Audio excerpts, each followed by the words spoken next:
Hello there.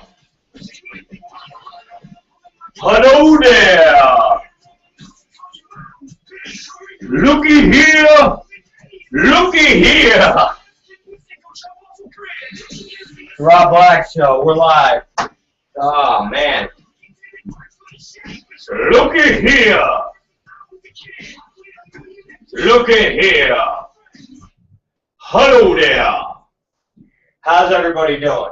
And I hope everybody's doing good. It's another installment of... Look at that. My drink is still actually kind of cold. Another installment of the Robert Black Show. Yes. Ladies and gentlemen, it's great to be here. It's April 9th, 2014. It's Wednesday.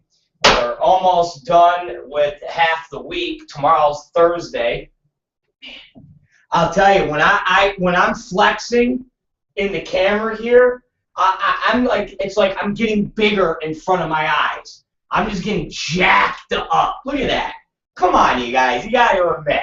Look at that. Look at that. Fuck, I'm getting just jacked, man.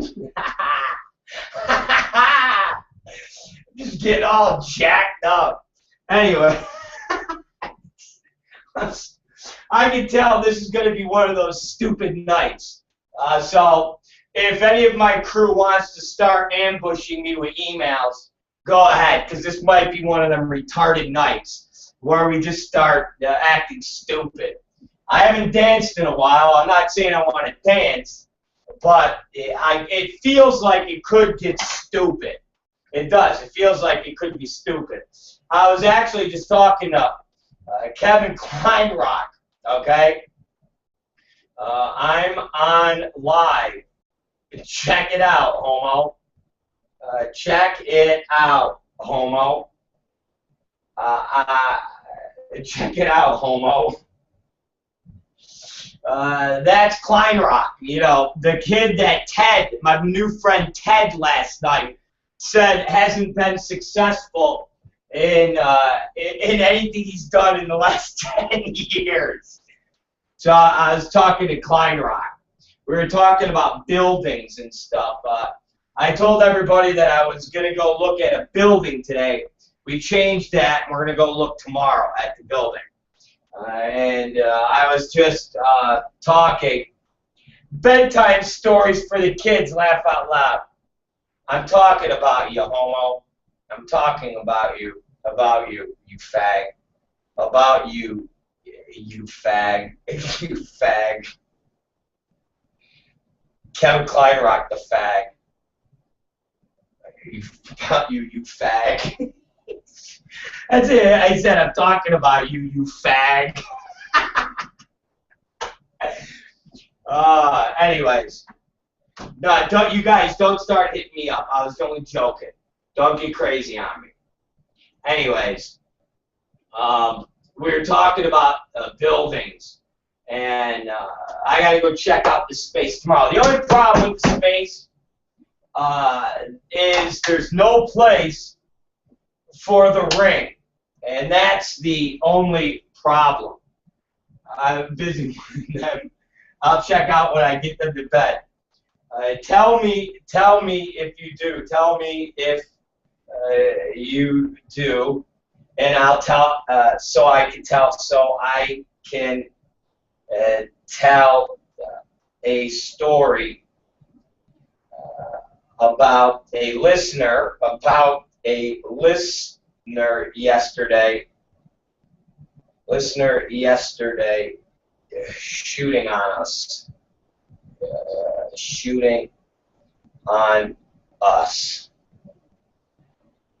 Funny shit. Anyways, he said after he puts his fucking kids to bed, he'll turn the feed on and listen to it. It's fun. I can only see Kevin reading bedtime stories. All right, little boy, now you listen.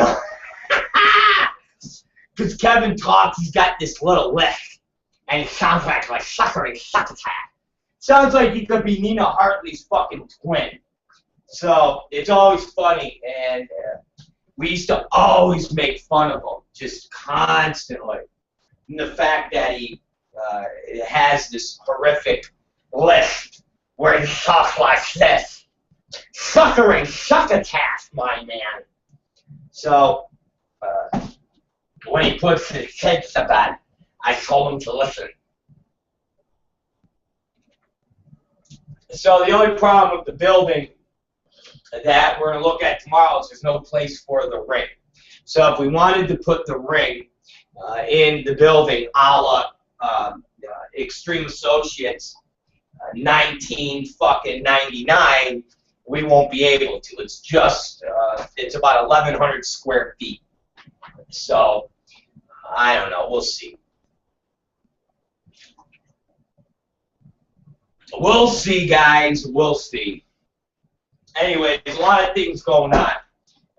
And entertaining things that we'll get to on the news with Katie Summers, the news that we can use. We were actually talking at dinner tonight about creating a weather segment. I swear to God.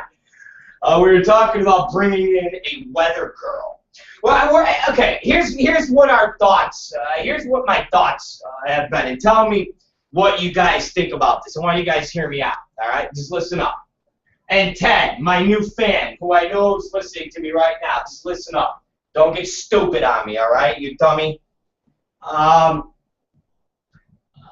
been thinking about incorporating a little bit more sexy into the show. Because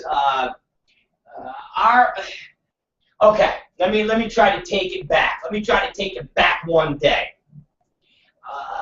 We started this journey about a year ago, and we have kind of taken this ship into a different direction and kind of carved out a niche that could only have been done by what we set off to do. And let me explain. We started this talk show, radio show, a year ago, actually a little bit longer now because we've been on for a year, as a vent, as you would say. We basically started into 3 to 4 different levels of the show. The first level we did, it was when we first started, it was more like a venting platform. And I crafted the show around me setting the record straight. And I basically took the handcuffs off, and all of the years that I had been basically with a gag order on my mouth had been lifted. And what we did was talked and dispelled all of the lies that people had been telling about me for X amount of years. And we basically set the record straight on a lot of issues that were out there, that somebody would hear a story and you would never hear my side. So in turn, when you only hear one side, that side is the voice that prevails. And if nobody speaks against what is being said, then that can only mean that it is true. And so when we started the program, we started basically dispelling all the rumors. And that took a good month. And we basically reshaped exactly who Rob Black was.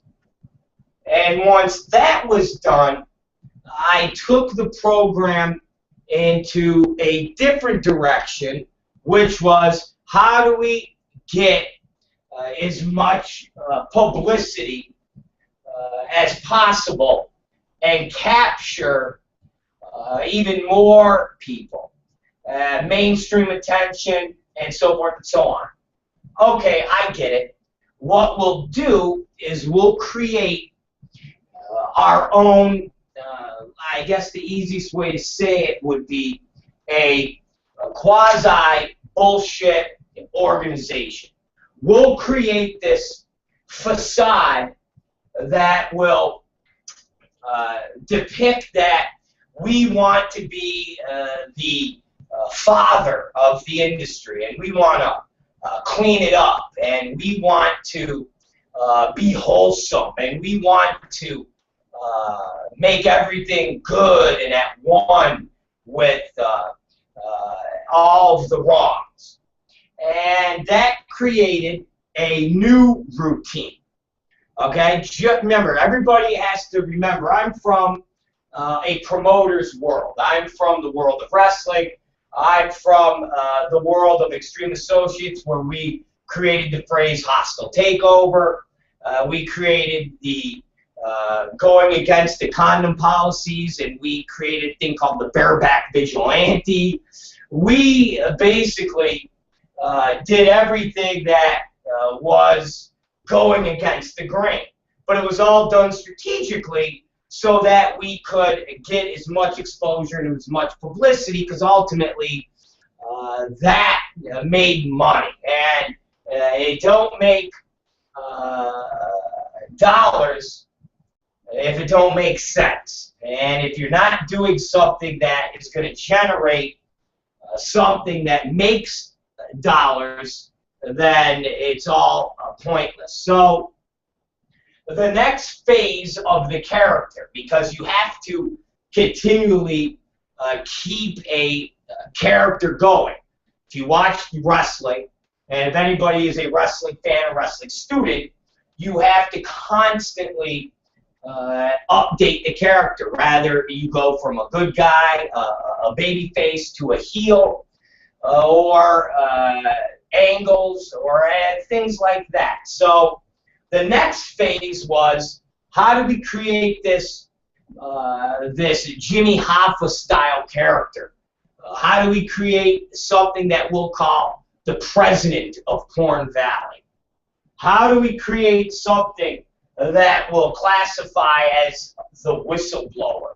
How do we get publicity? Well, lo and behold, ladies and gentlemen, we get a write-up in the Daily Beast as a whistleblower, as somebody trying to do the right thing. How do we get more publicity? We end up in a thing called the Young Turks. That our segment was viewed, I think, 575,000 times. The Young Turks. We were classified as a whistleblower. How do we get that publicity of being a modern-day fighter for the rights? Well, that's how we did it. And during these times, we were very serious. You know, we were very, very serious. And I want any of you who were and have been listening to us from the beginning, think about it. Did you ever hear me blowing farts off? Nope.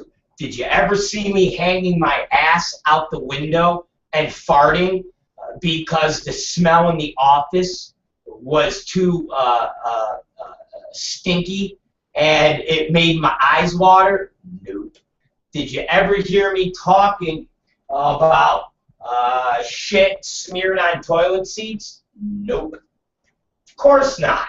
Did you ever hear me getting blown by fat girls, Carla Lane, and jacking off on people that I thought were full of AIDS? So I would just jack off on them so I didn't have to, you know, get their AIDS on me from touching. Nope. It was very serious.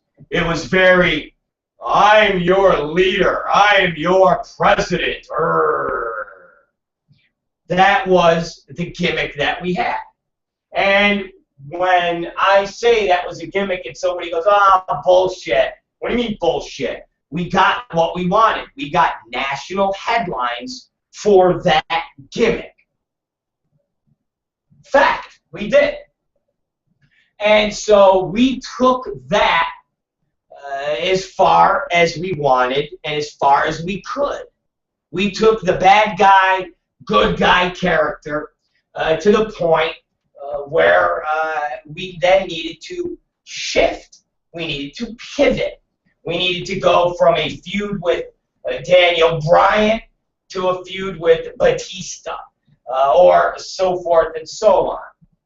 And again, during those times, we never infused anything that was sexual. One time, we had Katie Summers on, and she flashed her tits. And we got a lot of grief from that, from a lot of different people who said, you know, Rob Black can't be taken serious if he has girls flashing tits. And they were right. And it was one of those moments when you break kayfabe in wrestling. You break character. And you are going to your car after the show and you happen to see The Undertaker and Brock Lesnar smoking a joint together. And you're like, oh, that sucks. It was one of those moments. So we basically dismissed it and never let it happen again, because it kind of broke the facade of being a all serious, no nonsense guy. And we were in contact with the Isadora Hall people, as you have seen, as of what, 2 weeks ago, when their bill and their draft of what went to the legislative branch of the state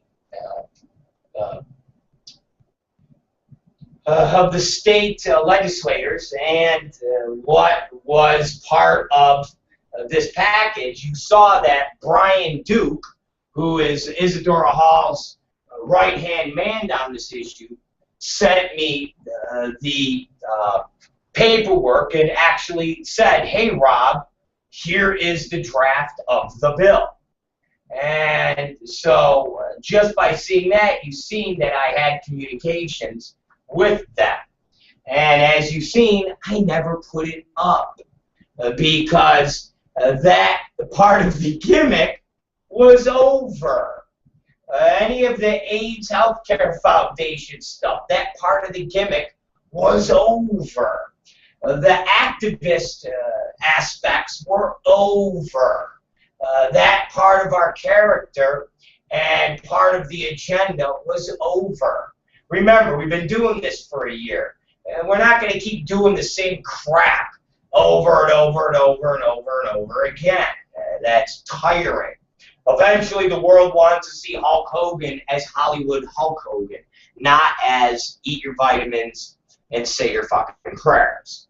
So we basically abandoned our whole activist legislation and basically pivoted away from that part of the character. And now that we've finally and fully gotten everybody's attention from different agents that had said I was too edgy and I could not be on a regular television station like our good friend Peter Young, who said, listen, I've had some people watch you and see you, and there's no way you're going to get on CNBC. There's no way you're going to get on a network that is owned by anybody that has to possibly deal with advertisers who will be offended and protest. And we've dealt with all those aspects. So we've pivoted back out of everything and now squarely focused on what we have always intended to do. We've gotten what we wanted to. As far as the adult industry, everybody reads the site. Everybody listens to us. There is nobody that doesn't. The website is exactly where it is, which is the #1 porn blog site. Like I tell Tom Byron, big fucking deal. You know, wow, you got the entire porn industry and people that like porn and their porn marks reading our shit. Big fucking deal. And what does that get you? A bowl of spit.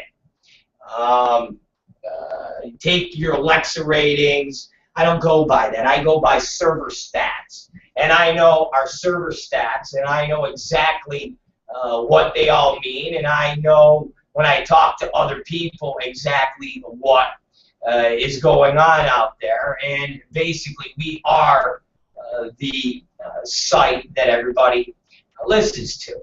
We are the thing that people model what they do in the business because they don't want to feel the wrath of Rob Black. Great, awesome. So we achieved that. So again, that's boring. That's like a fucking autopilot. When we see stories about Jessica Drake and Nate Glass, to write a great piece about that is easy. It's like a rapper. It's like Eminem spitting out some great lines. I spit out some great lines, Tom Byron writes it up, and then people will hit us and go, that was the funniest shit I ever read. That was so fucking funny. That was so great. Ha ha ha. Yeah, okay, great. Wipe your ass with it. Don't fucking mean shit. Okay? The business is dead. There ain't no fucking money in the adult business anymore to actually go and make millions of dollars. You want to earn a living? It's there. Depending on what you do, depends on how nice of a living you make. But the era of having $10 million companies is over. Okay? If you've already have a $1 million company and you had the fortunate wherewithal to keep it, that company is devalued immensely. And now, after all said and done, and you pay all your bills and you pay all your health, you're sitting there going, Jesus Christ, I make, now I work harder, longer, and it's more of a pain in the ass today for less money than I did 7 years ago. So, ultimately, again, if you think Steve Hirsch and Vivid Entertainment are making what they made 7 or 8 years ago, you're out of your fucking mind. If you think, I mean, and you can't even say that about everybody because half the people are out of business. Think about it. Think about all the companies that are out of business. Think about all the fucking people that are out of the business or have sold off their companies. Elegant Angel, done. They sold their company to fucking Manwin. I know nobody wants to admit that, but Manwin owns Elegant Angel. Okay? Manwin is owned by Elegant Angel, just like Wicked is owned by Manwin. Patrick Collins, the man that we know of Elegant Angel, is not there. Mason, not there. William H., not there. Graham Travis, not there. Nobody's there. It's not Elegant Angel. So, all of these companies are gone. So ultimately, having the #1 blog site, yeah, great. So we had to pivot. That is exactly what we've been doing, pivoting. And now we are back and positioning ourselves to be exactly what I set out for us to be, which is a hybrid version of Howard Stern / Bill Maher.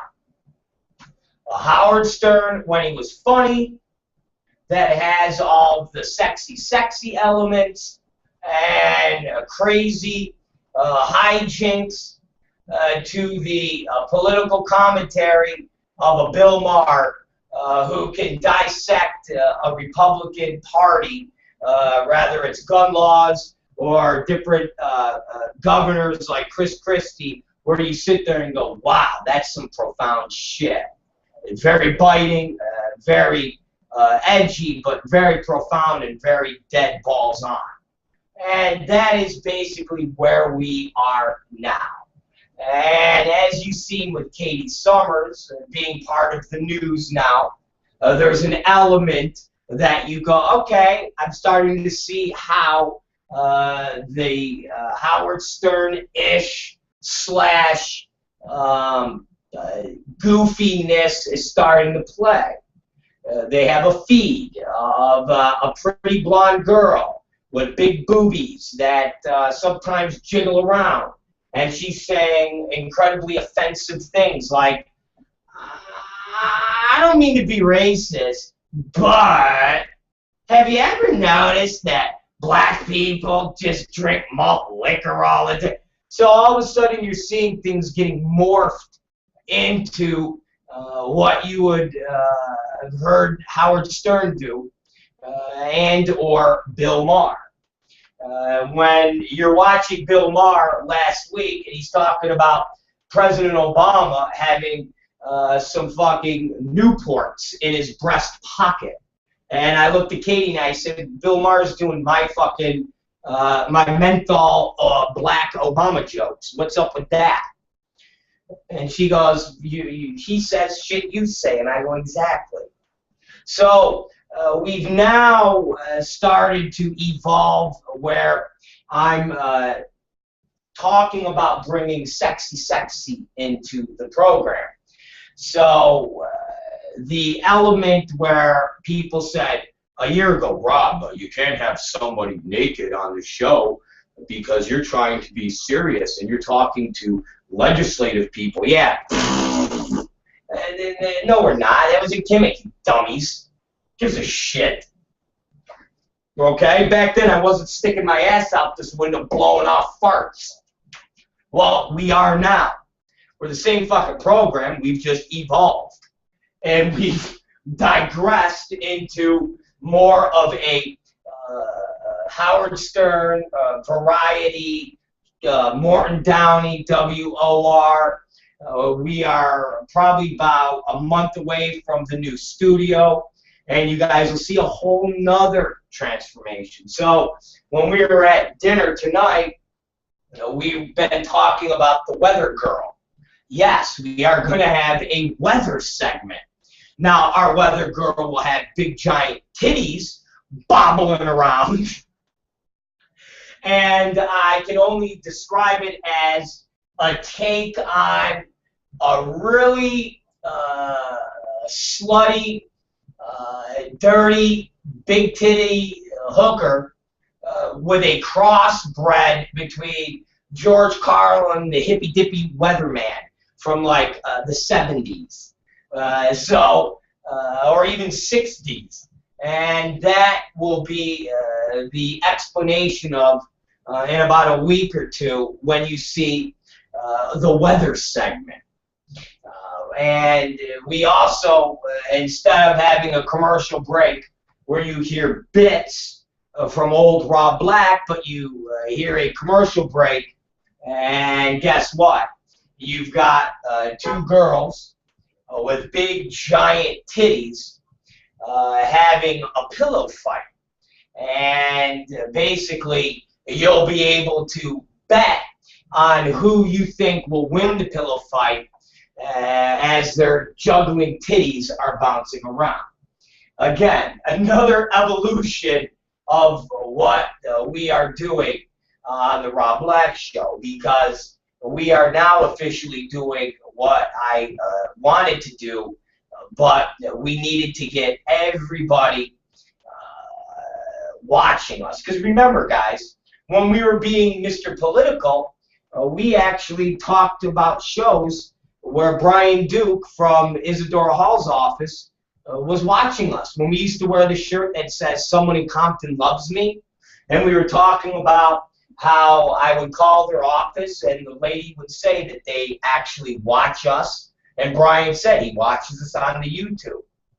When we put up the shows on YouTube, he would watch the segments, or they would put on Adult FYI and watch the show.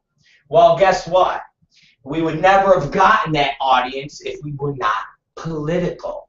We would never have got that audience if we never sat out there and said, we're going to be the voice of the video. We would never have got those section of people because all those people watch or listen.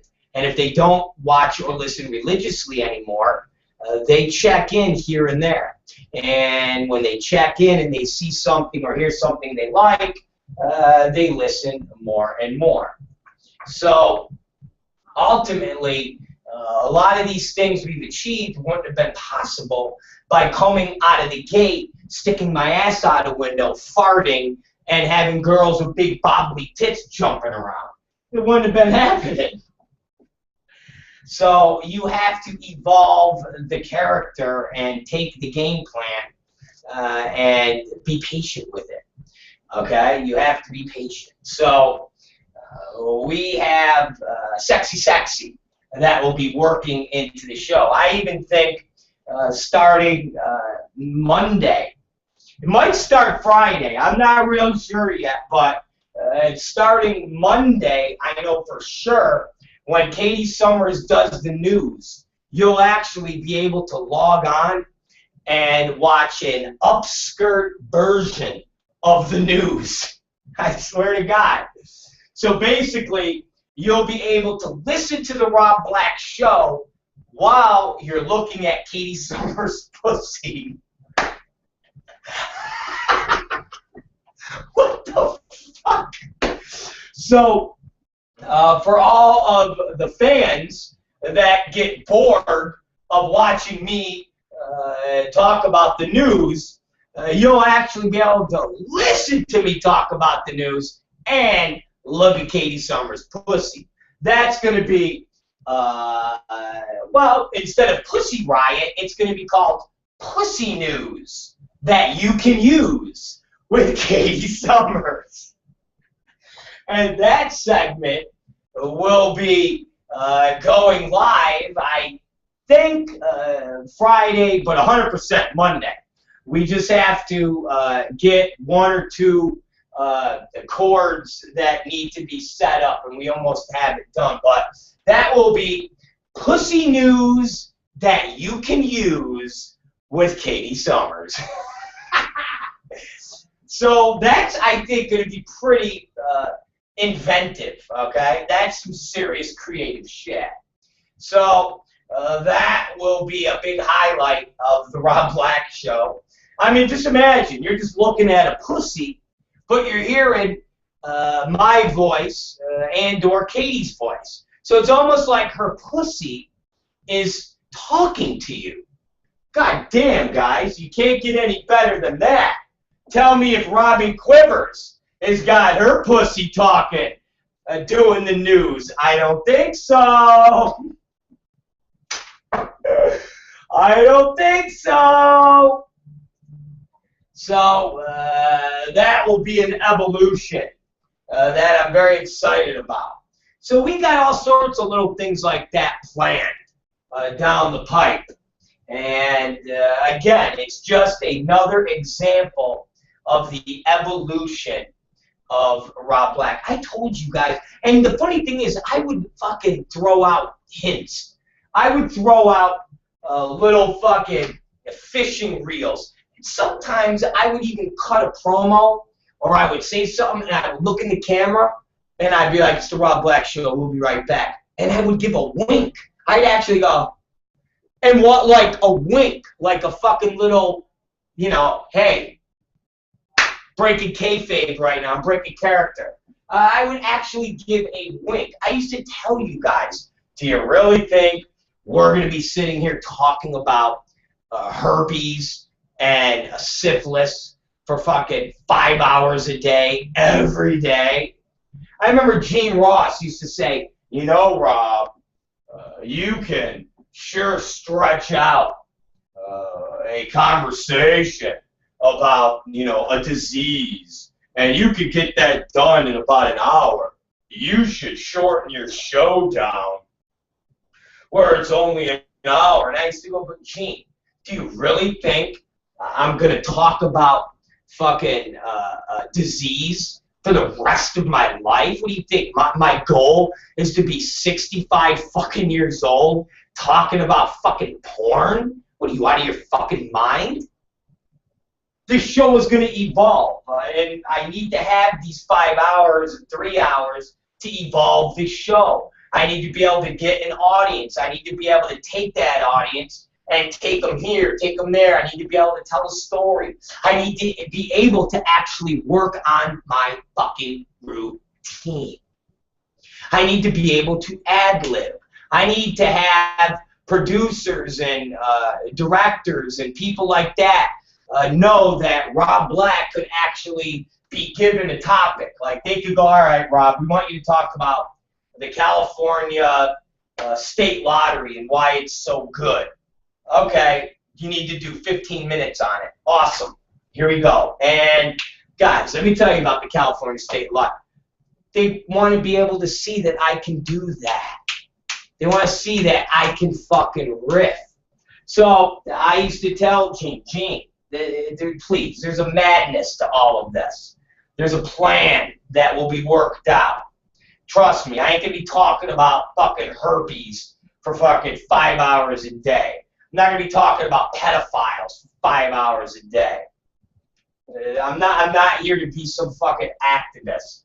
It might sound like it, and we might give the impression that that's what we're going to do, but when push comes to shove, we're not going to do it. I remember Kelly from Lucas Back actually had talked to me about setting up the paperwork for the fucking union, and I'm just like, oh, Jesus. We never talked any more about it. I just fucking blew it off. I'm like, I ain't fucking doing that. But I couldn't tell her that. It blows the facade. But I'm not going to I'm like, oh, yeah. What the fuck do I want to do that for? What, are you kidding me? There's no entertainment value in that. There's no entertainment. That's not going to get me with an original program on Netflix. No, what, are you kidding? I want to have an original program. I want to What, are you kidding? What, are you fucking nuts? I do. I remember she's like, you know, this would be, okay, give me X amount of officers who are going to be the bookkeeper. And I'm just like, oh, Jesus. Yeah, okay, yeah. We talked about it one time. After that, I blew the rest of any conversations about that off. It's like, ugh. It's like, now you're taking it a little bit too far. Think about the people in this business that all they've been doing is talking about the problems that our business has. That's all they've been doing for their entire lives. Think about it. Think about how pathetic that is. From porn WikiLeaks, okay? I'll never forget the porn wiki. Think about this. Porn WikiLeaks. This was something that was supposed to be the biggest problem in the entire adult business. Do you realize that if you go and Google, you will actually see that got some national press about how it posted porn stars' names, porn stars' addresses, porn stars' parents' names, and all of these things. And then you had a couple people in the business that fought to get it taken down. To the point where I think AVN even gave out awards this was like a big deal. But it's like the Iraq War. It's like Afghanistan. Afghanistan is controlled by the Taliban now. They fucking were there, and then the American troops came in and fucking killed a bunch of Taliban leaders. Then the Taliban withdrew, and they said, you know what, we're just going to wait it out until all these people really don't give a fuck anymore. And then once they don't give a fuck, we're back. And right now, guys, if you look, Porn WikiLeaks is up. You could go on Porn WikiLeaks and find all these girls' names where they talk about their parents, they talk about where their parents work, they talk about their addresses. It's like, I thought they pulled the site down. I thought Mike South and all these people fought and pulled Porn WikiLeaks down. Porn WikiLeaks is up. It's been up. You literally could go on there and click on everybody in the porn business, and it will talk about their parents, their grandparents. It posts pictures of their houses. It posts pictures of their parents' houses. So Porn WikiLeaks is basically Afghanistan.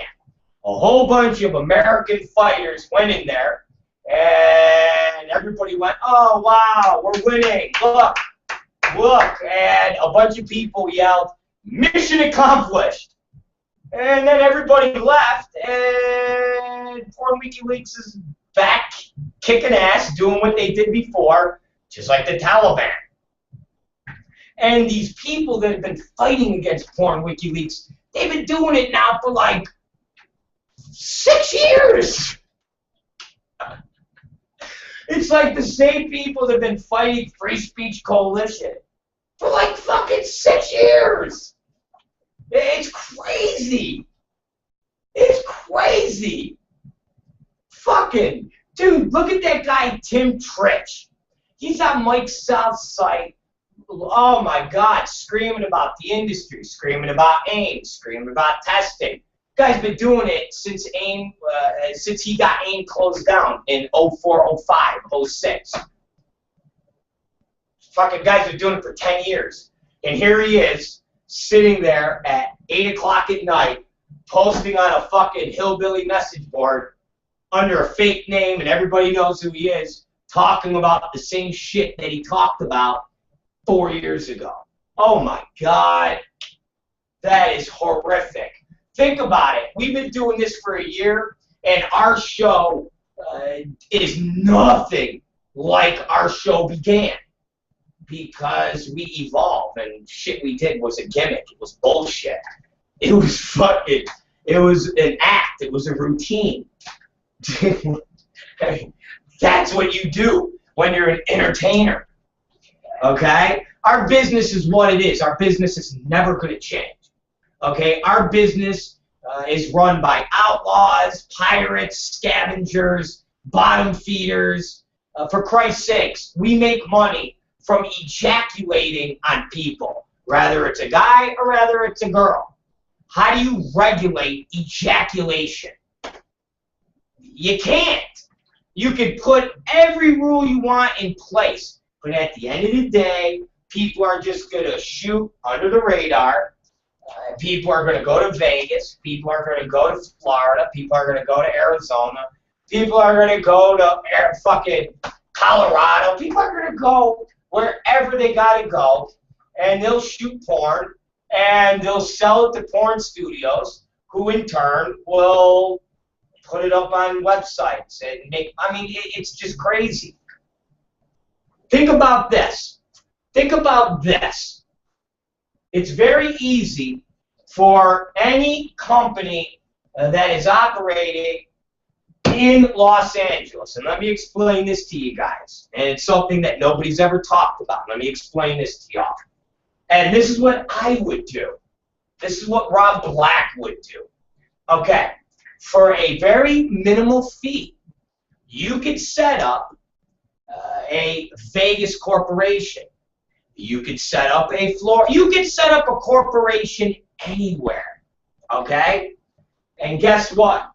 That would be the corporation that I would do business out of, and then I would buy scenes and or movies from different producers that produced movies outside of California. And I would purchase them with my Nevada Corp or my Delaware Corp, where Delaware Corp, you need to get like super fucking court orders to go through Delaware Corp information. And basically, I would still operate in California.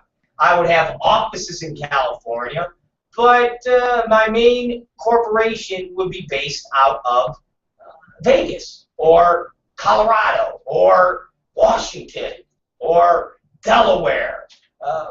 Don't fucking matter.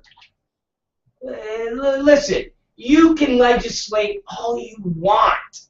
Condom this, OSHA that.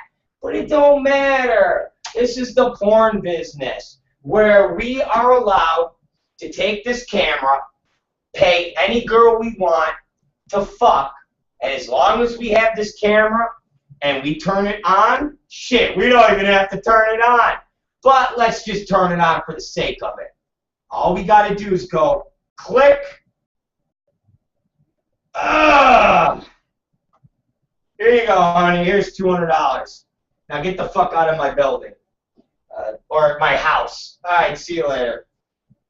Oh, wow, that's some good footage. Okay, delete. I don't want my wife to see that. Now I'm going to go watch the basketball game. How you going to regulate that? How you going to fucking regulate that? Huh? How do you regulate that with condoms? And you don't even put the movies out? Because you're just a horny motherfucker who wants pussy and the girls in the business are hookers. How do you regulate that? What are you gonna, you put their names on a website and go, oh, these girls are hookers, they do privates. Who gives a shit? Everybody knows that. You get it? I've always known that. But it's great to rebel rouse. It got publicity. It got fucking shit going. But what do you think? You're going to change something that has been that way since the dawn of time? What are you, ignorant? What are you, fucking stupid? Jesus Christ. Seriously, are you guys fucking stupid? You must be stupid. You must be stupid. Because all these people are bitching and complaining about the same shit they've been bitching and complaining about for over 5 fucking years. Who we are today is nothing like we were a year ago. Why? Because the bullshit train that we played with a year ago is boring. And it served the purpose a year ago. It ran in circles a year ago. Well, now our train goes up and down through a tunnel, upside down, fucking blow steam. That's what our train does. I would fucking kill myself if I'm doing the same thing a year from now. I would take a knife and cut my fucking throat. Who we are today is nothing we were a year ago. But take a look around you at all the people that are from Mike South on down. They're all the same fucking lunatics that they were 5 years ago. 5 years ago, they're all bitching about the same thing. Look how long. Take a look at Marcus. Marcus did what he did, and he's back in the business with Vivid. Nobody cares.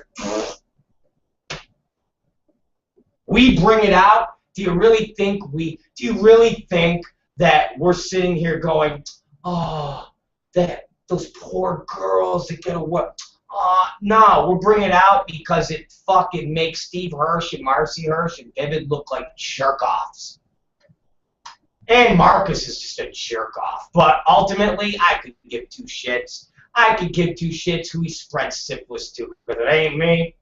It ain't nobody I give a fuck about, so I don't care. Literally, I could care less. You know how many times I hear people that are doing shit they're not supposed to, but I don't care. You know how many emails I get from people going, you should talk about this. Here's information about, but it doesn't serve my agenda.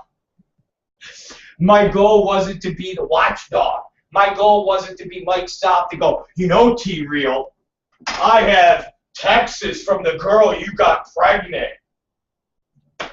Yeah, and the bitch should have fucking ate my cum instead of letting me come inside her fucking big ugly twat. How's that, dummy? That's what I would have told South. So I get hit up. I got hit up by somebody that sent me somebody's arrest paperwork, mugshot pictures. They're like, talk about this girl. And I'm like, why? I go, who fucking cares? Doesn't serve the purpose. It's not, I got enough shit to deal with that day of different stuff that I don't really give a fuck about this issue. I don't care. Stupid.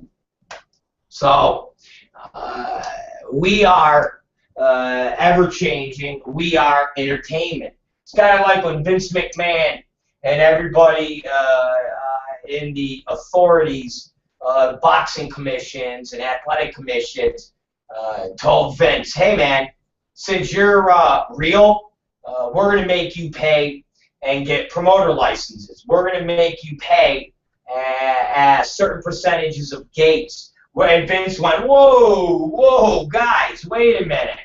My wrestling is fake. And they went, aha, see? And he went, so all you really wanted me to say was my wrestling is fake? So that's it? All you guys don't care about the money. You just wanted me to say wrestling is fake, and that's it. Okay, my wrestling is scripted. It's sports entertainment. And guess what? Fuck you. I don't got to get promoters' licenses. I don't got to pay balls because it's just like running a play. Fuck you. And they all went, and he went, what do you think? People aren't going to go see my stuff because I said it's fake? They all knew it was fake. And everybody, so it's like, there. Sorry. Ta-da! It's the Rob Black Show. We're entertainment. That's the bottom line. So, get ready for titties. Get ready for fucking Katie Summers talking pussy. Get ready for a new evolution. Get ready for the attitude era of the Rob Black Show. Okay? If you didn't think our attitude was bad enough, our attitude is getting a lot worse. Oh, shit. Yes. So, I just thought I would talk about that. It seemed fun, and we were talking about it at dinner, and I wanted to share it with all of my wonderful fans, because I love you, and I hope you love me too. And if you don't love me, then don't listen to me. Don't be a hypocrite. And don't talk shit. Because if you talk shit, that means you watch. And if you watch, that means you're a fan. And if you're a fan, shut the fuck up and enjoy the entertainment, asshole. All right. And while we're on that subject, we're going to take a break. But I'm not leaving. We're just going to give one of our Nate. This is, I told everybody this morning on our afternoon show, one of our listeners who happened to be in the college dorms during the lecture of Jessica Drake and Nate Glass from Takedown Piracy. And if you go to adultfyi.com, you're going to see and read a story about Nate Glass and Jessica Drake and their speech they gave in a Chicago college about basically consent. And their lack of consent people are having by downloading Jessica Drake's porn movies. And so one of the people in the lecture said something. It was a girl, and she said something to Nate, and Nate went off on her.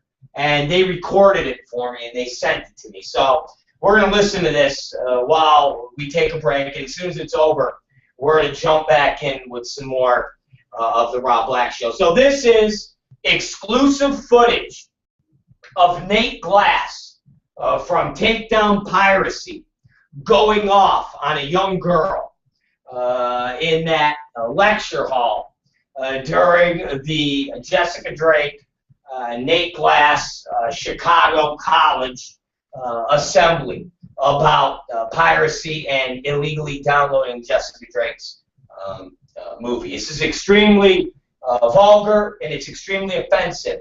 And I can't believe Nate Glass would talk like this to a young college girl, but I feel that it must be exposed. We played it earlier, and I want to play it to you guys again. Again, this is Nate Glass from Takedown Piracy yelling at a young girl at the Chicago lecture that was given with Jessica Drake about not getting her consent for pirating her movie or watching her movies that were pirated illegally and downloaded. So here it is, Nate Glass from Takedown Piracy.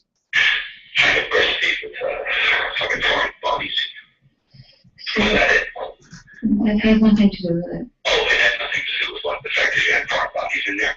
Correct. Correct, okay, good. So you're not lying to me about fake tits. I've never heard. Yes, you just did. You said they weren't. You fucking lied to me. What? I don't. I never said anything of a kind. You never asked me, I never told you. Or maybe you asked me, but I never lied about this. I'm a liar, who cares? So, they look ridiculous. Get rid of them, why don't you? Anyway, you know. That's none of your fucking business. It is. They look stupid. I'm just telling you. It's just an appraisal. Keep them if you want. They look stupid. They look like a fucking, you know, but they're too big and they look stupid. They look like some Vegas bitch. They look like a Vegas whore. And you go around sashaying around in your tight clothes and stuff. I won't stand for that anymore. I don't walk around. I don't walk around in tight clothes. I stay at home for most of the time. Public and it's a fucking embarrassment to me. You look like a fucking bitch on me. And if you get raped by a pack of niggers, it'll be your fault. Alright? Because you promote it. You are provocatively dressed all the time with your fake boobs until you have to show off. Tight outfits and tight pants so you see your pussy for tonight. And that cooking thing today was enough. That's provocative. Okay? I'm telling you. I'm just telling you the truth. I don't like it. I don't want that woman. I don't want you. I don't believe you anymore. I don't trust you. I don't love you. I don't want you. Okay? Okay. Stay in the fucking house. I'm not giving it to you, but I'll let you stay there. Okay? And I will take care of my child, but I don't want you anymore. Tell me the message or something, right? That's some rough stuff, ladies and gentlemen. That Nate, I mean, he just went off on that poor college girl, all because she didn't get Jessica Drake's consent to watch Jessica's movie off of a Manwin tube site. That's rough. Anyways, it's the Rob Black Show, and it's 9:01 p.m. Yes, ladies and gentlemen, it's 9:01 p.m. I got a question for you all. Okay, I got a question because I was talking about this with Tom Byron in the car, and let me explain something to you guys real quick. Okay, and this is something that's very disturbing, and I just kind of realized this, and it really is, and it disturbs me to be around people like this, but. When I was in the car with Tom Byron, he said some racist shit. He did. And it's weird because he's a racist.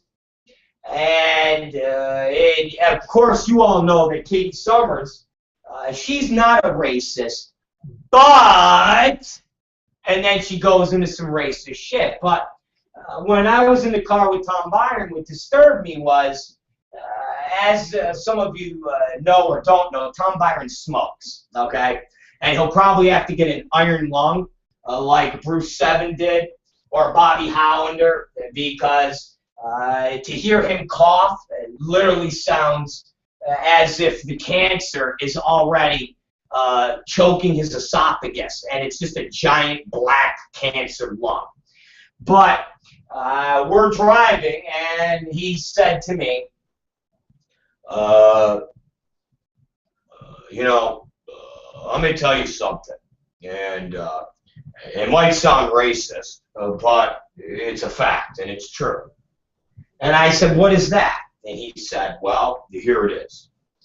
Every goddamn time I'm outside, regardless of where it is, if I'm taking Katie's dog out to walk for her, or if I'm at 7-Eleven, or I'm waiting for you by the car in the morning, it doesn't matter. If I'm smoking a cigarette, I always get hit up by somebody that is black to bum a cigarette from me. And I said, whoa. I said, what? He goes, oh, listen, for me to come up with this stereotype, it's not something that just happened a week or two ago. He goes, I've been really logging this in my head over the past 6 months, and it never fails, no matter where I am and no matter what I'm doing. If I have a cigarette and there is a black person near me, they instantly ask me if they can bum a cigarette. And I said, wow, you back? He goes, yes, I've been doing research. He goes, some people might do research about how many 40 ounces they might see or how many menthol cigarettes, but no. I just straight up analyze and count the times that I am outside or I've been inside. I've been at parties. I've been at functions where I'm smoking a cigarette, and it never fails. Not a white guy, and not a Puerto Rican, not a Mexican, which is similar to a Puerto Rican, very close, not a Chinese, a Japanese, again, all in the slanty-eyed category, but it's a black guy. And it doesn't matter if he's a mulatto. It doesn't matter if he's even a Tiger Woods black guy or an Obama black guy. But if they are dark in pigment and they see me smoking a cigarette, they walk up to me and ask for one. And I go, well, what do you do? He goes, well, I tell them, fuck no. Well, I don't really say that because I'm afraid they might stab me or something. But what I tell them is, sorry, man, I only got this one cigarette. I didn't bring my pack down from upstairs, or I didn't take my pack out of the car, and I only have this one cigarette. And I said, well, what happens if you're walking out of, say, he goes, well, if I'm walking out of 7-Eleven, and this has happened a couple times, I tell them that they're not my cigarettes, and then I'm buying a pack for somebody, and that I am just taking one, and my friend will get mad if I give cigarettes away because these things are as expensive as marijuana. And he goes, that seems to satisfy them for a minute or two after. And I go, well, what if that doesn't work? He goes, well, then I tell them I'll give them a watermelon or something. I go, oh my God, that's so racist. He goes, no, I'm joking. I tell him I'll give him a catfish. And I go, that's even more racist. And he goes, I don't tell them anything, for Christ's sakes. They don't need to know why I don't want to give them a fucking cigarette. But that rarely happens coming out of the store. It really happens at the apartment building or when we're outside of the strip club. And I said, well, you're just going to have to be more discreet if you're smoking. He goes, why is it that they always want to bum a fucking cigarette? I said, I don't know, man. Can I just drive the rest of these last 5 minutes in peace without knowing your history of cigarette smoking and bumming cigarettes? He goes, go ahead, relax. I'm going to enjoy my cigarette.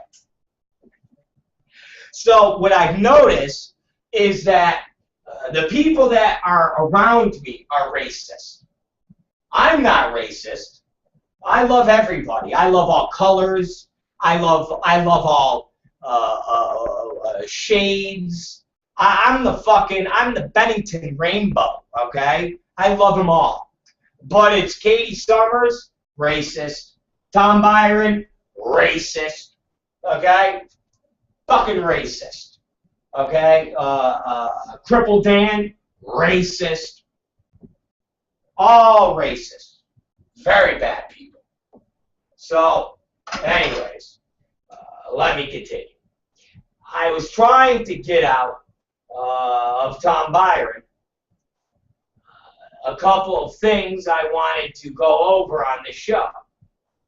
And I was pointing out to him because I asked him if I could see our ratings so far this week. And I call our server stats ratings. Okay? And at the end of the day, let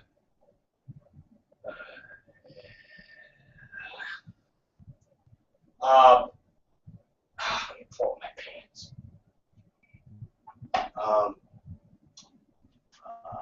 I asked Tom Byron, I said, I want to see the server stats, and I want to see exactly what is going on. And I was looking over our ratings and where we were, and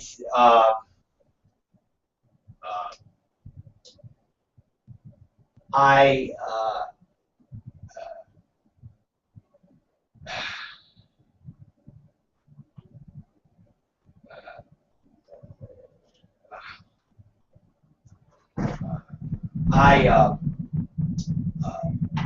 said to him, these ratings are pretty good.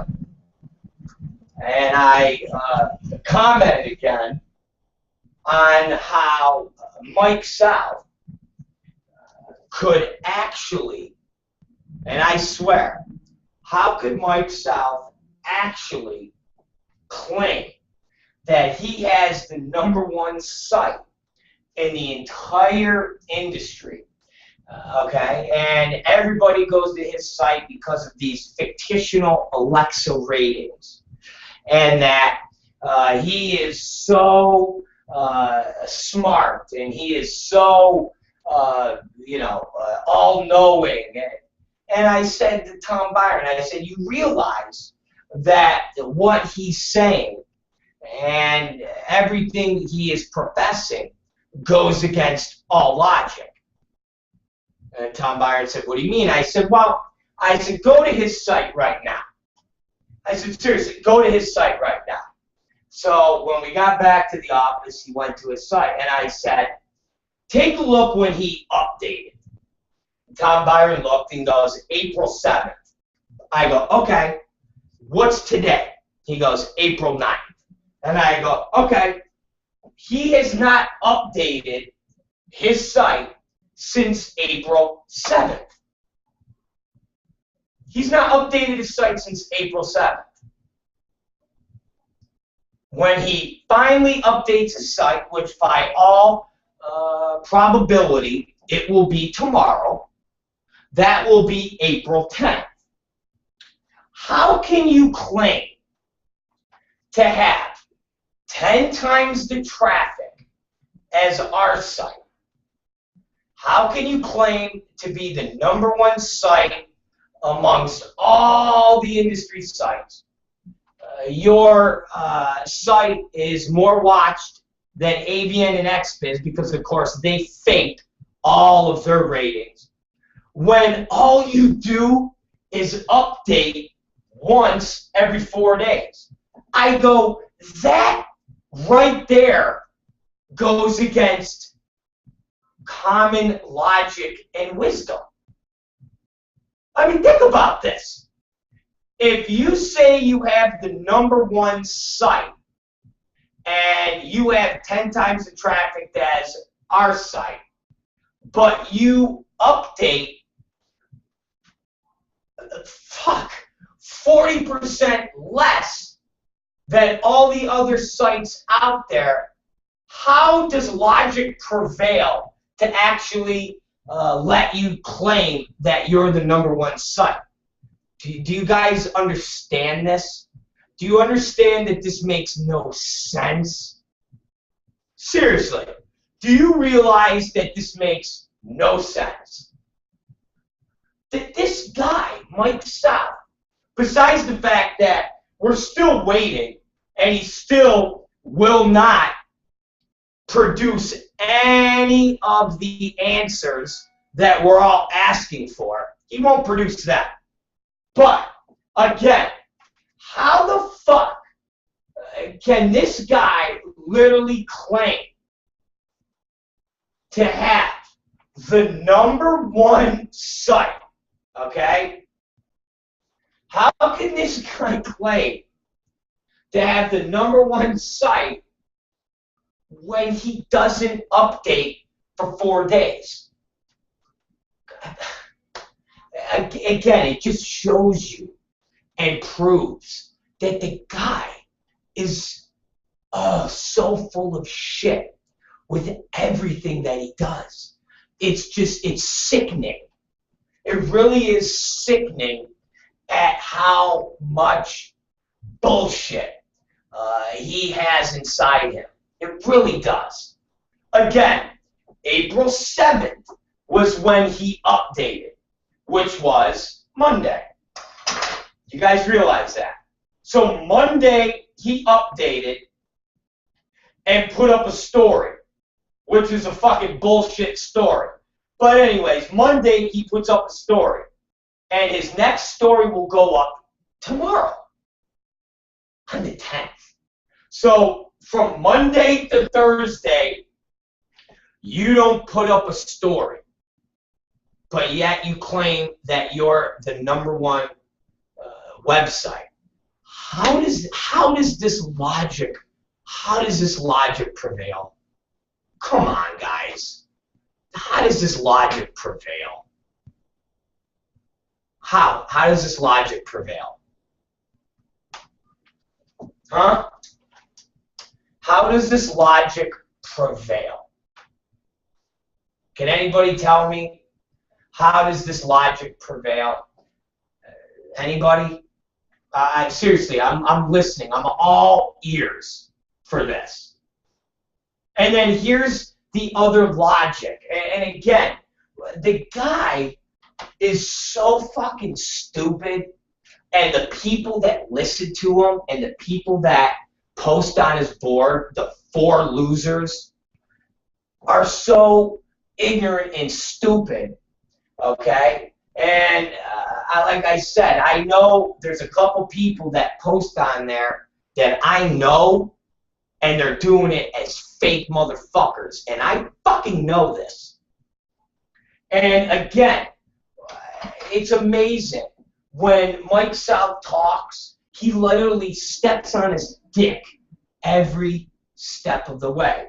So yesterday we posted the story about Mr. Marcus, okay, and about him working for Vivid again.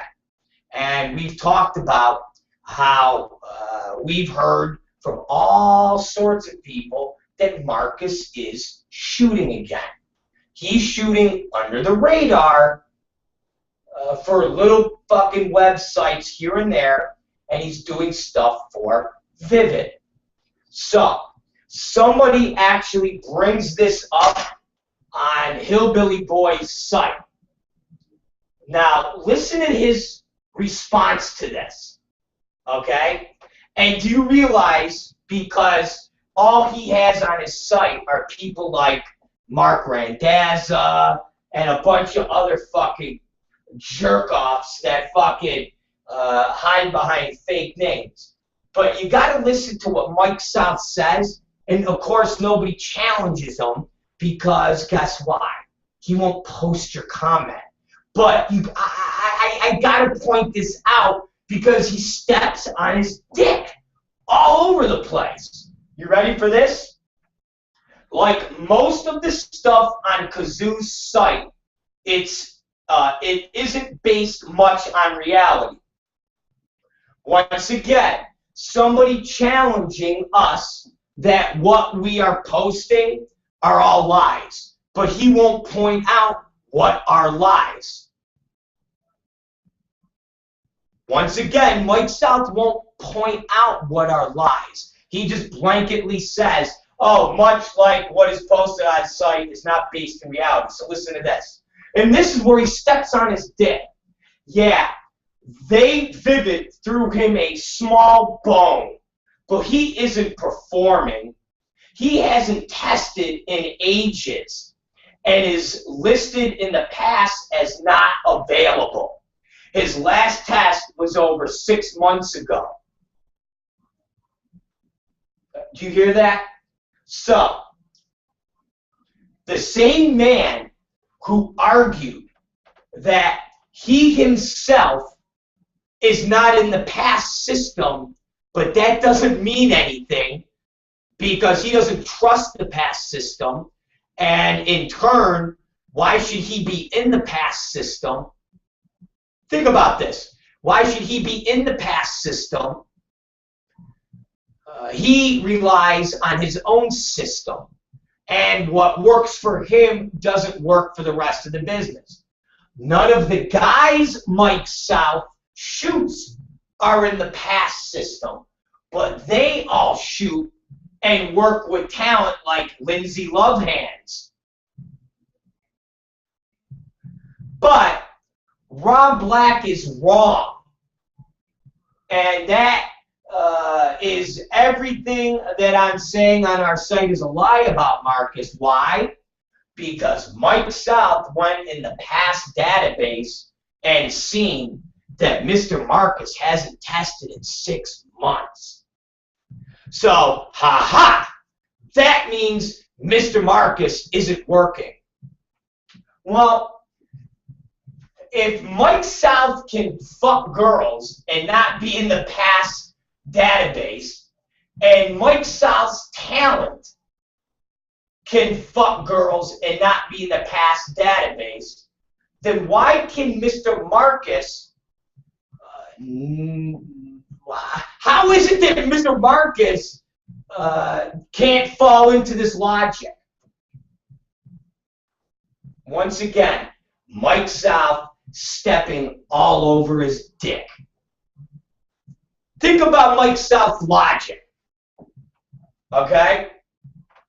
Think about Mike South's logic. So Mr. Marcus hasn't tested and is not listed in the past database in 6 months. So that means he's not shooting for anybody. But Mike South's not in the past system, and he shoots, and Mike South's Bukaki boys aren't in the past system, and they shoot. But Mr. Marcus, he's not shooting. So Mr. Marcus couldn't possibly get a test with something or someone that's not part of PASS. Again, we're talking, how does anybody listen and follow Mike South's logic? How? Seriously, can any of you tell me this? And those few loser posters that are on Mike South's message board that he actually communicates with, how do you guys follow his logic and even listen to him? Can you guys please tell me this? Seriously, can you guys please tell me this? How do you follow the logic of, again, this is the same man who says that his website has 10 times the traffic as ours. And if last month we did 145,000 visitors, that would mean he did 1.3 million visitors, which all of you know is bullshit. So, how the fuck can Mike South say, Mr. Marcus isn't working again, all Vivid did was throw him a small bone, and he's not in the past testing system, and it's not marking him as available, which means he hasn't. How? And he even shoots himself in the foot even more because he says his last test was over 6 months ago. So even if you wanted to say he hasn't had a test from anybody in the business in 6 months, he did 6 months ago, which means he was working for someone 6 months ago, which is probably around the time that they shot this fucking movie. And these scenes and all this. Again, Mike South is such a bullshit, lying asshole that it's staggering. It really is. So Mike South's logic is, he's not in the pass system, Mike South himself, but he shoots. His Bukkake boys, they're not in the pass system, but they still shoot. But because Mr. Marcus is not in the pass system, he doesn't shoot. How does any of this make sense? How does any of this make sense? Again, I know you assholes that are on the Mike South fucking message board. I know you all listen to me. And you can sit there, you Mark Randazza, you M. Harris 127s, your M. Harrises, all you fucking jerk-offs. I know you all listen to me, okay? I know you all listen to me, okay? Lurking Reader listens to me, or she wouldn't be fucking writing all sorts of posts about me, and I still don't think Lurking Reader is a she. So at the end of the day, you have all these fucking people, okay? You have all these people that I know listen to me. Will you guys at least, please, I'm begging you, will any of you please, just please, can you just grow some balls and challenge your little butt boy there, Mike South? Can any of you please just do me a favor, please, okay? Throw me just a little bit of a bone. Will you please just do me a tiny, tiny little favor, please? Please, guys, will you? Just a little.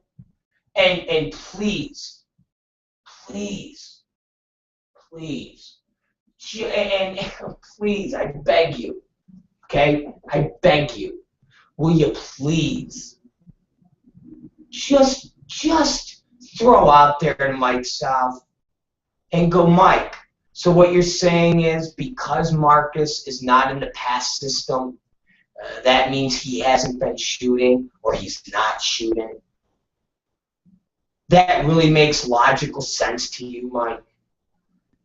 The fact that you are not in the pass system, you still shoot, all of your Bukkake boys fucking don't participate in the pass system, and they all shoot. Remember, this is Marcus, who is part of the pass system and fucking fucked Free Speech Coalition and everybody over. So how is it that Mr. Marcus, who even went to a private doctor for his syphilis diagnosis, why would anybody think that Mr. Marcus would be above going to a private doctor and having a fucking test and fucking amateur-style girls for a couple low-rent fucking porn companies, or even for himself, that he then sells the scenes to people like Steve Hirsch at Vivid, who has his own network now and is buying scenes? Again, guys, why? Can somebody just ask Mike South this? Okay? I mean, it's obvious that Mike South and one of his other little fucking inner circle rats are creating fake names to post so it can make it look like he's got more people. Because if you notice, he's got a whole bunch of people posting now, or I should say a whole bunch. There's a bunch of new names on here that were never on there before. So, obviously, Mike South created a bunch of new poster names, and a couple of his anonymous keyboard warriors came up with a bunch of anonymous new poster names to try to give Mike South some fucking credibility because we outed him as basically having 3 nut jobs that constantly just post. And if you look, he's got people that have not posted before. And now all of a sudden these people are posting. Once again, Mike South is a lying scumbag. He's always been a lying scumbag. He will always be a lying scumbag. And as always, Mike South will never, ever, ever produce any of the information that he knows he does not have. Okay? It's a fact. That is a fact.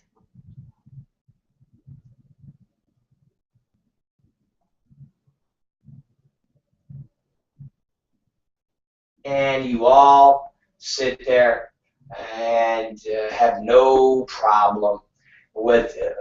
It's amazing. And the fact that so many fucking people like this guy, some of you people actually think this website he has is something that has credibility. And that's why some of you are so mad at me, because I exposed him for what he was, which was a lying, hypocrite piece of shit. And you guys don't like that. Some of you don't like that. You don't like that Mike South was exposed. The loser was exposed. Aww.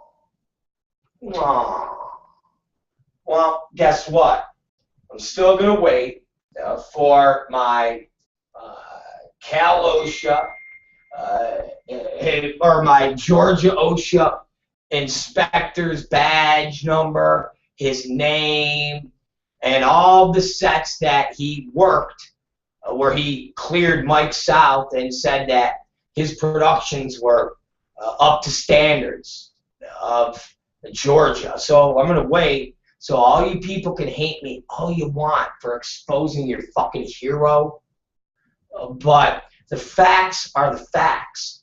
He said something, he was caught in a lie, and you don't want to fucking admit, because he's the last message board douchebag where you people can post anonymously and talk trash on people in the business. And that's the fact. And you have Mike South to be able to sit there and go, I want to tell you guys, I got an email from a reader who says Rob Black likes to fuck donkeys. Here it is. Poof.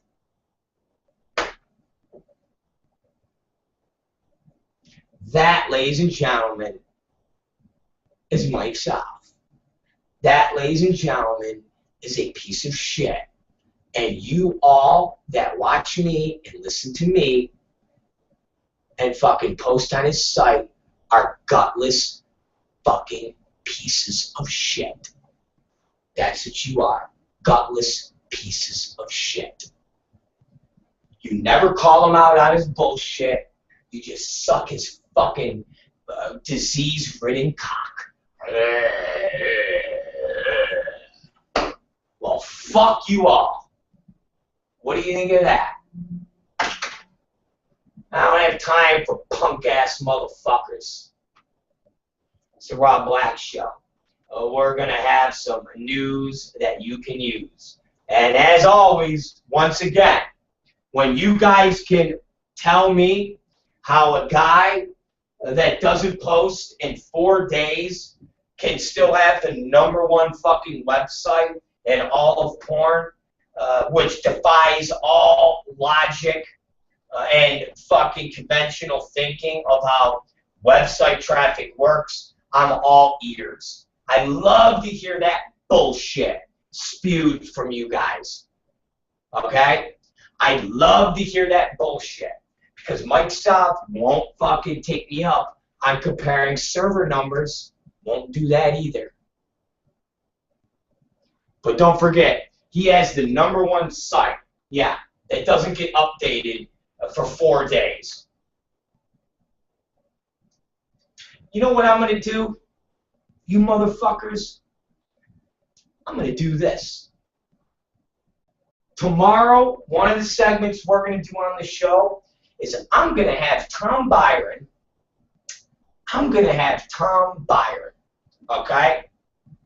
And I know Byron's listening, so he can start this. Don't give it to me now, Byron. I'm going to use this as a bit for tomorrow. But I'm going to have Tom Byron count for the month of March how many posts Mike South did. I'm going to have him tell me how many updates he did for the month of March. So we could actually sit here and go, wow. So somebody who updates their site, 16 times in a month somehow has more traffic than 3 sites that update their sites multiple times in a day? Really? So somebody that updates 16 times has 10 times the traffic as somebody that updates twice a day. Really? And we're going to roll with that logic. So tomorrow we're going to do a good segment on that. And we're going to be surprised how little Mike South fucking updates. And again, you all can debate how Mike South is a punk-ass bitch liar, and you fucking jerk-offs that listen to him and read him and follow him are just as much of ignorant punk-ass, bitch-ass motherfuckers. Because you believe this shit, and you actually think this is a fucking a man of integrity and a man that somehow knows things. Yeah, okay. Bunch of fucking phony motherfuckers. So we're going to do the news. So if you guys don't want to hear the fucking news that you can use, turn the fucking radio off. Turn the TV off. Turn everything off, because we're going to do the news right now.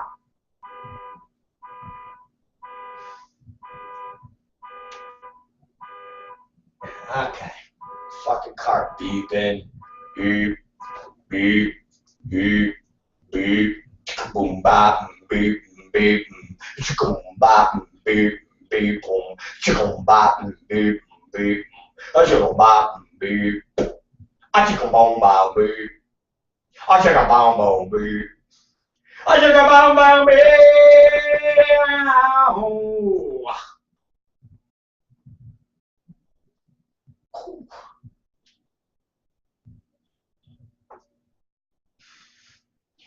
Hello, Katie Summers. Ow! Welcome to the Rob Black Show, Katie Summers, and we are ready for some news that we can use. Take it away, baby.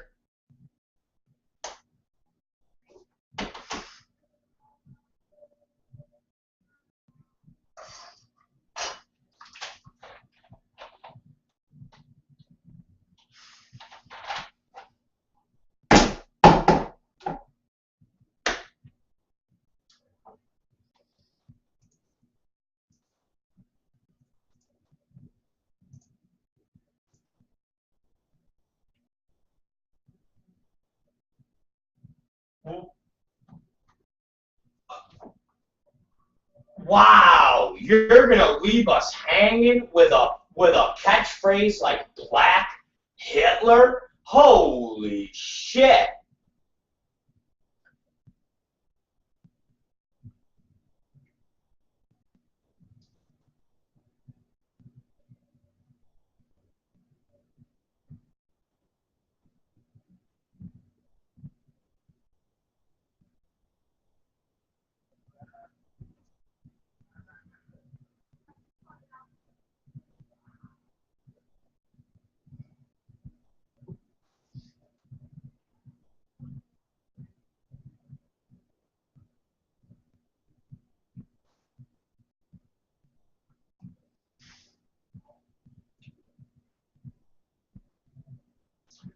That is definitely fucked up, and the fact that you teased us with Black Hitler is really fucked up, because I always feel, well, that could be an awesome story, Black Hitler. I mean, Jesus Christ, Black Hitler, that's good.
I was gonna say, it turned into a shitty fucking story that really sucked us in with the word Black Hitler. But then once you got into the story, I was zoning out, going, "This is a shitty fucking story. I want Black Hitler. This isn't Black Hitler. This is Black Snooze." So let's pretend we didn't hear about Black Hitler. Give us something else.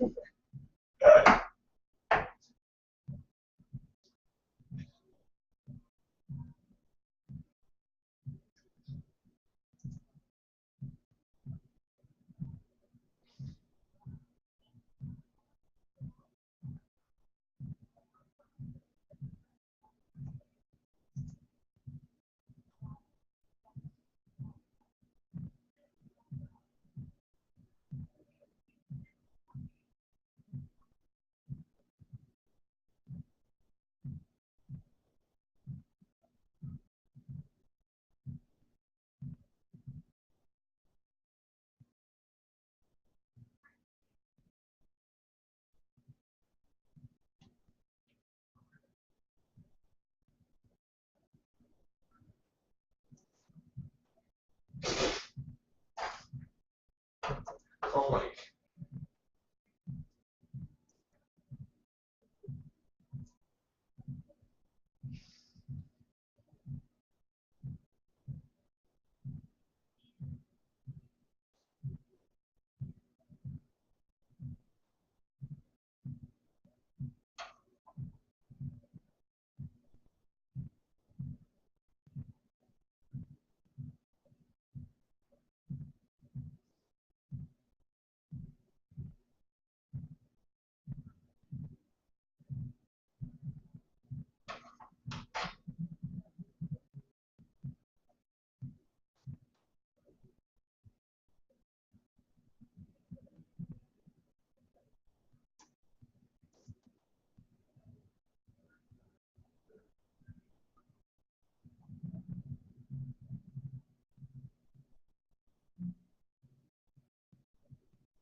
Wow.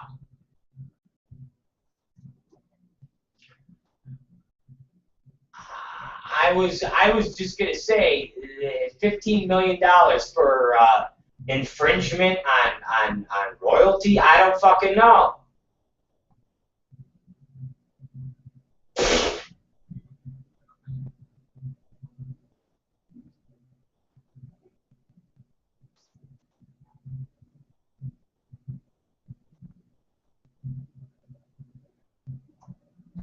I,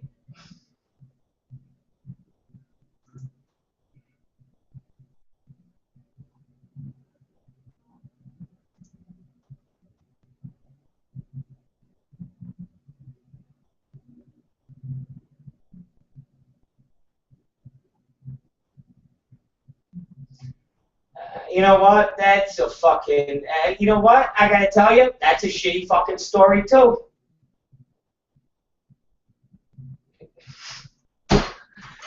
That was a lot better. Katie Summers said her story was a lot better earlier. It was better when she worked it out in her fucking head earlier. And okay, give me something else, because fuck 50 Cent. I didn't even know he was still relevant in fucking music anymore.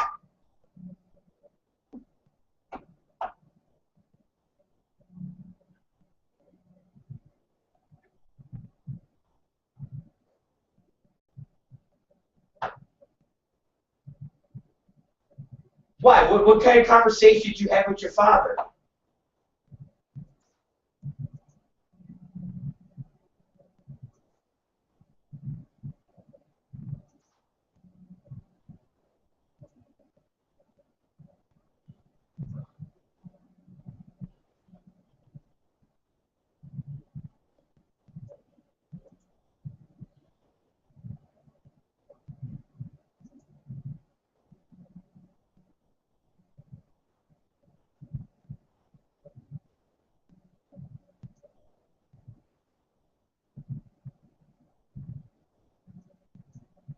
And this person was, and this young girl was talking to your dad. Why?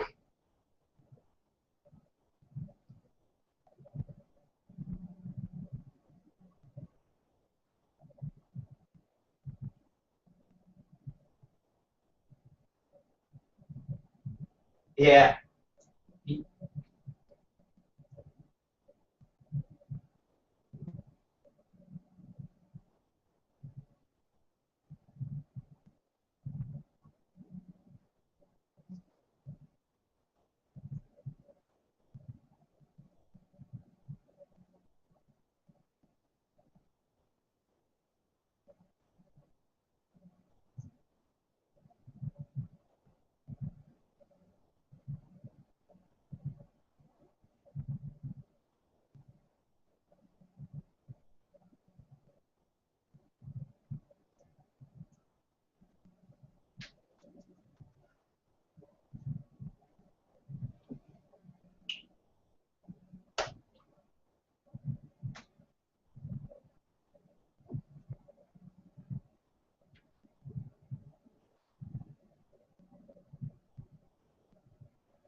Okay. All right. Well, it's 9:49, and you got 11 minutes. So I'll see if you can persevere for the next 11 minutes, and then you can get back to normal life, because this is like fucking retarded. Well, you're the one that said, "Oh, I had this fucking whole thing with my dad," and blah blah blah.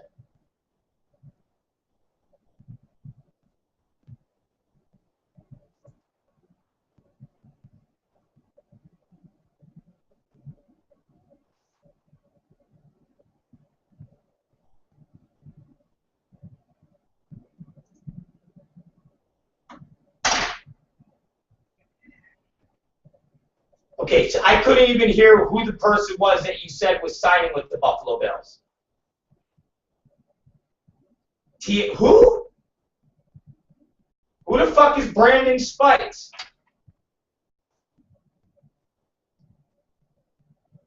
What?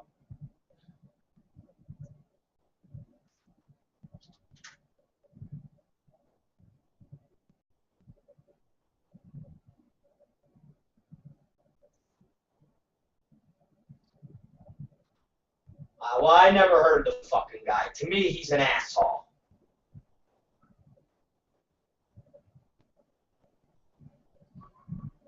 Why? Because he sucks. That's why. I don't even know who he is, but I bet he sucks.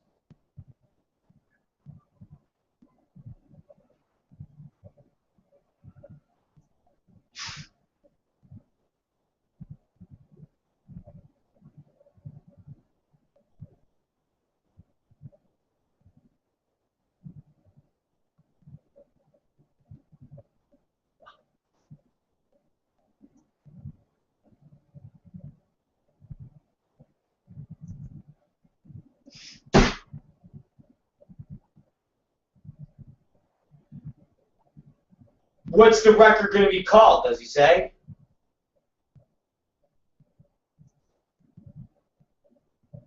It.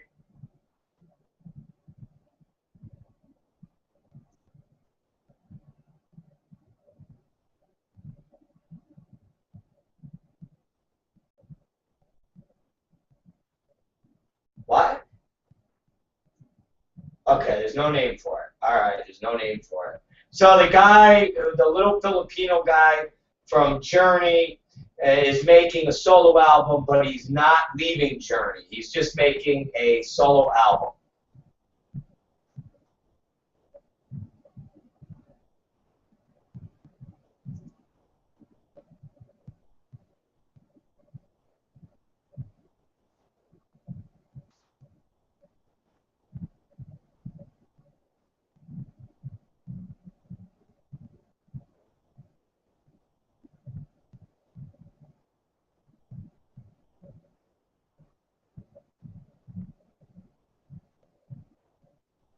All right, well, there you go. The guy from Journey is doing his fucking own record, but he's not leaving Journey. Cool. All right. Fuck him. He's a jerk off.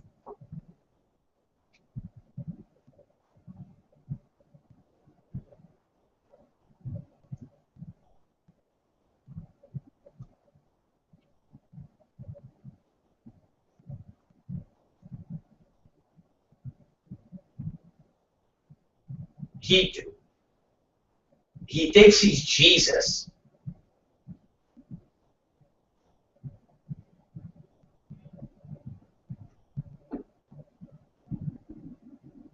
Nice. Okay, that sounds good.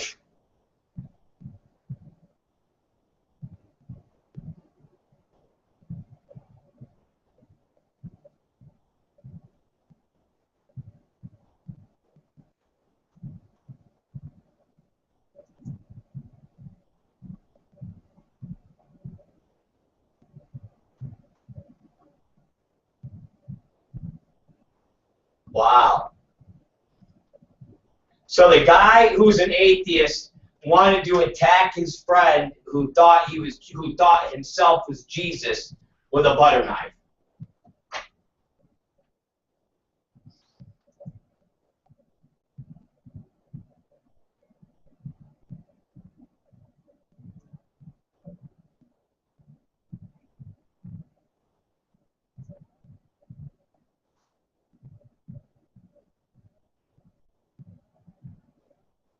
That's a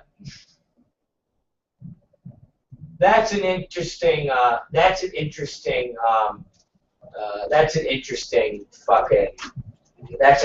story. That's crazy.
Wow, that's pretty fucking bizarre.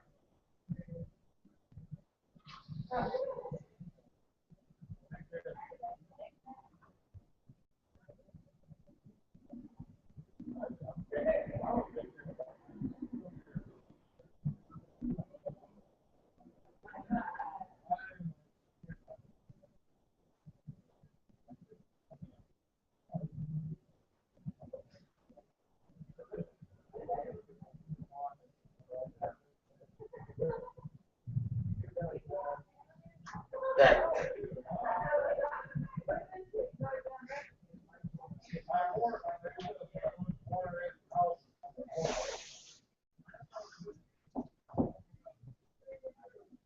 that's pretty funny. Well, hey, it's fucking it's Jesus. It's to Jesus. That's what it is.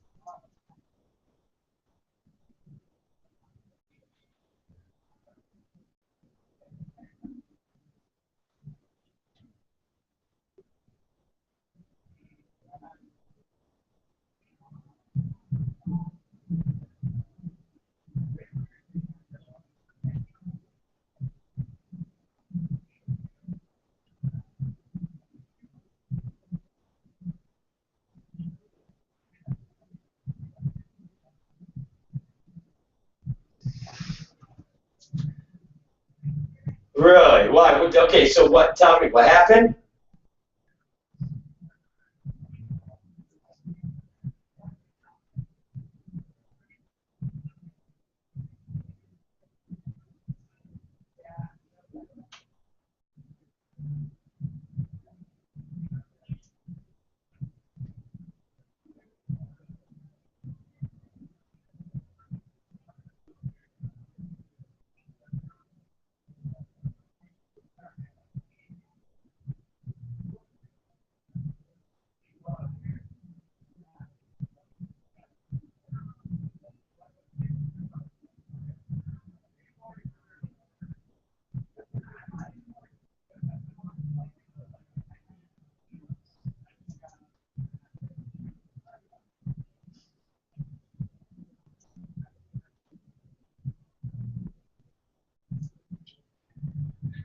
for trying to light bugs on fire.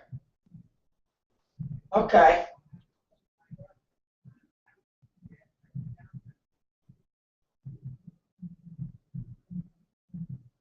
Okay.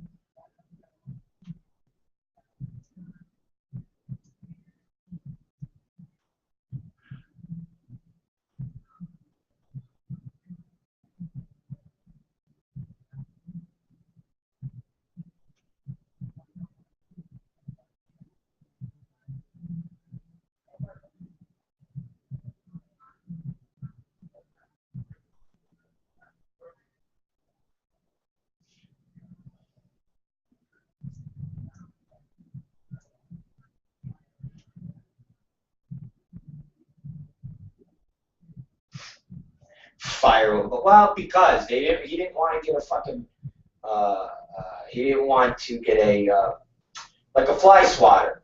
So he used fire. He was gonna fucking light the bugs on fire. Not a big deal. I mean, don't criticize the guy. He lights bugs on fire. At least he doesn't eat fucking bugs.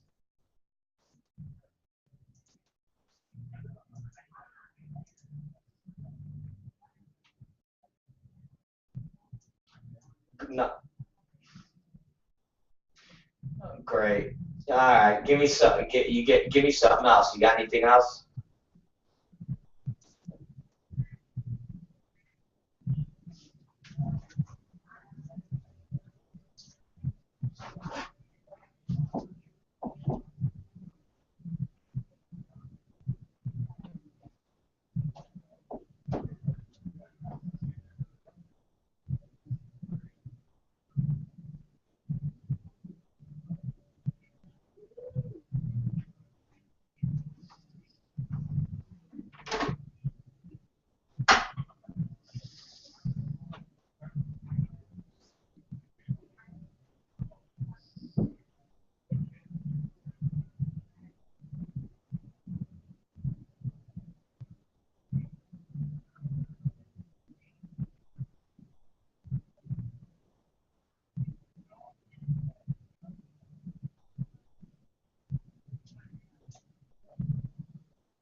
Okay.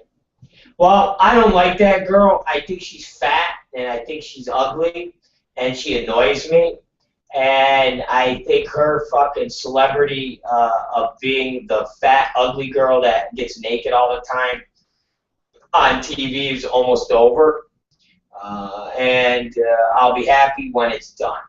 So that will be good. So that's it, Katie Summers. It's 10:05 p.m. It's time to sign off. so we can carry on my wayward, retarded girlfriend.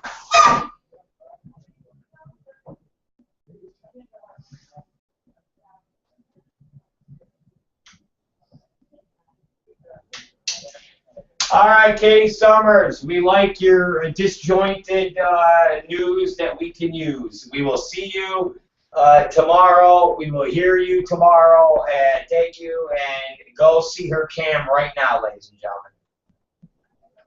All right, goodbye. All right, guys, that's it. That was Katie Summers, the news that you could use. That was so disjointed and so fucking garbled and so nutty. It was like she put together her newscast in about 2 minutes because she was fighting with her fucking dad probably for a fucking hour. So there you go. And now she just hits me and goes, you didn't let me give my proper ending, laugh out loud. You lost your proper ending tonight, Katie Summers, with your disjointed newscast because you were discombobulated. But you know what I'm going to do? I'm going to call you right back. That's what I'm going to do. Hold on. Hold on. Katie Summers, you little retard. Hold on.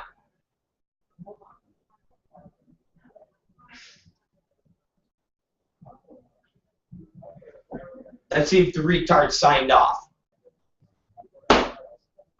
All right, do you want to give your proper ending, or did you already sign off? Okay, I was going to have you give your proper ending, but I wasn't sure if you could give your proper ending because you were so disjointed and so discombobulated from fighting with your dad for a fucking probably 8 hours. Yeah, okay, great. Yeah, bye. All right, there, that's it. Awesome. All right, there you go, ladies and gentlemen. There's your Katie Summers, Miss Attitude. I told you guys, I could sense the attitude already brewing. I told you guys in my morning show that I know I'm 40 years old. I know women, and I know when they're getting bored. I know when they're getting attitudes. I know when their minds are fucking wandering. I know everything, okay? I don't claim to be right all the time, but I know shit. And this one is just in a whole different world the last fucking 4 days. So we'll see how all of this fucking ends. And if there's any evidence to the newscast tonight, it's not shaping up too well. All right, it's the Rob Black Show. And we're going to sign off because I'm done, okay? I'm done tonight. I'm finished. I'm over. I'm out. I'm done, okay? It's the Rob Black Show. And I'm out of here. You guys are out of your minds.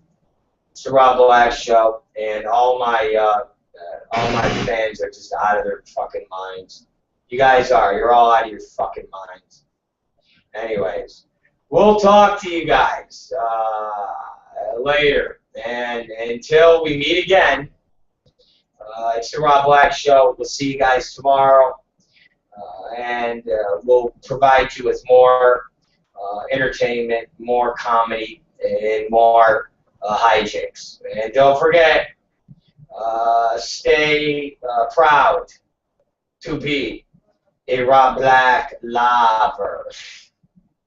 Be proud to be a Rob Black lover. Yes, be proud to be a Rob Black lover. And of course, be proud to love Slayer. All right, we'll see you guys tomorrow.